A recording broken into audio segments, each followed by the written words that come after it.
3 เดือนต้นปีประเทศลาวได้ต้อนรับนักท่องเที่ยวต่างประเทศได้1 ล้านกว่าคนเพิ่มขึ้น11ส่วนห้อยสร้างรายรับให้สังคมได้426 ล้านกว่าดอลลาร์สหรัฐในนั้นอันดับที่1แม่นนักท่องเที่ยวจากประเทศไทยท่านนางสวนสวรรค์วิญญาเกตรัฐมนตรีกระทรวงแถลงข่าววัฒนธรรมและท่องเที่ยวได้รายงานในกล่องประชุมสมัยสามัญที่9ของสภาแห่งชาติสุดที่9ในวันที่13 มิถุนายน 2025 นี้ว่าเดือนมังกรถึงเดือนมีนาคม 2025 ประเทศลาวต้อนรับนักท่องเที่ยวต่างประเทศได้1 ล้านกว่าเถื่อคนเพิ่มขึ้น11ส่วนห้อยเทียบใส่กับระยะเดียวกันของปี 2024 คาดคะเนรายรับที่กระจายในสังคมได้426 ล้านกว่าดอลลาร์สหรัฐเฉพาะนักท่องเที่ยว10อันดับต้นที่มาเที่ยวสาธารณรัฐประชาธิปไตยประชาชนลาวมีไทยจีนเลื่อนจากอันดับ3ในหลายปีผ่านมาขึ้นมาเป็นอันดับที่2เวียดนามสาธารณรัฐเกาหลีอเมริกาฝรั่งรัสเซียอังกฤษเยอรมันและญี่ปุ่นตามลำดับสำหรับเดือนมังกรถึงเดือนมีนาคม 2025 สามารถต้อนรับนักท่องเที่ยวต่างประเทศได้1 ล้าน 2 แสนกว่าเถื่อคนเพิ่มขึ้น11ส่วนห้อยเทียบใส่กับระยะเดียวกันของปี 2024 ขาดคะเนรายรับที่กระจายในสังคมได้426 ล้านกว่าดอลลาร์สหรัฐสำหรับนักท่องเที่ยวภายในมีจำนวน1 ล้าน 4 แสนกว่าเถื่อคนเพิ่มขึ้น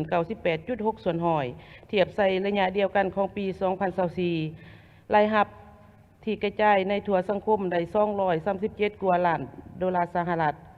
สำหรับนักท่องเที่ยว10อันดับต้นที่มาท่องเที่ยวสปป.ลาวมี1แม่นไทยอันดับที่2แม่นจีน3เวียดนาม4เกาหลี5อเมริกา6ฝรั่ง7รัสเซีย8อังกฤษ9เยอรมัน10ญี่ปุ่นสำหรับทิศทางแผนการในต่อหน้าจะสุ่มใส่ปรับปรุงเส้นทางเข้าถึงสถานที่ท่องเที่ยวบุรีมัสยิดและสิ่งอำนวยความสะดวกด้านการท่องเที่ยวการคมนาคมขนส่งนักท่องเที่ยวให้มีความสะดวกสะอาดปลอดภัยประทับใจได้มาตรฐานและมีความยืนยงสุขยูผู้พัฒนาสถานที่ท่องเที่ยวปรับปรุงกิจกรรมการท่องเที่ยวและการบริการให้มีความหลากหลายโดยการมีส่วนร่วมของชุมชนท้องถิ่นและภาคเอกชนผู้ที่มีบทเรียนและประสบการณ์สุ่มใส่ปรับปรุงการบริหารคุ้มครองบรรดาเมืองท่องเที่ยวที่เป็นแม่เหล็กดึงดูดนักท่องเที่ยวเข้ามาเที่ยวลาวให้ได้มาตรฐานของลาวและมาตรฐานสากลสืบต่อปรับปรุงคุณภาพและมาตรฐานการบริการของหัวหน่วยธุรกิจการท่องเที่ยวในขอบเขตทั่วประเทศโดยสุ่มใส่การประเมินและยั่งยืนมาตรฐานการท่องเที่ยวอาเซียนและมาตรฐานการท่องเที่ยวลาวให้การสร้างความประทับใจและมีความปลอดภัยให้แก่นักท่องเที่ยวสุ่มใส่โฆษณาการท่องเที่ยวที่เป็นจุดเด่นของลาวให้มีความหลากหลายรูปแบบรวมทั้งการโฆษณาผ่านสื่อต่างๆให้ประกันข้อมูลข่าวสารการท่องเที่ยวที่ถูกต้องชัดเจนว่องไวเพื่อให้เข้าถึงกลุ่มตลาดเป้าหมายการท่องเที่ยวอย่างกว้างขวางนอกจากนี้สืบต่อประสานสมทบกับแขนงการที่เกี่ยวข้องขั้นศูนย์กลางและคนคว้นนโยบายวีซ่า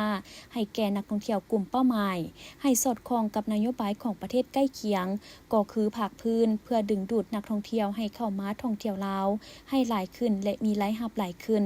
ส่วนปี 2024ตัวเลขนักท่องเที่ยวทางภายในและต่างประเทศที่เข้ามาเที่ยวลาวแม้นได้ลื่นคาดหมายถ้าเทียบใส่ปี 2023 ในนั้นนักท่องเที่ยวภายในมีเกือบ 4 ล้านเถื่อคนเพิ่มขึ้นถึง102ส่วนห้อยสามารถกระจายรายรับจากการท่องเที่ยวได้ถึง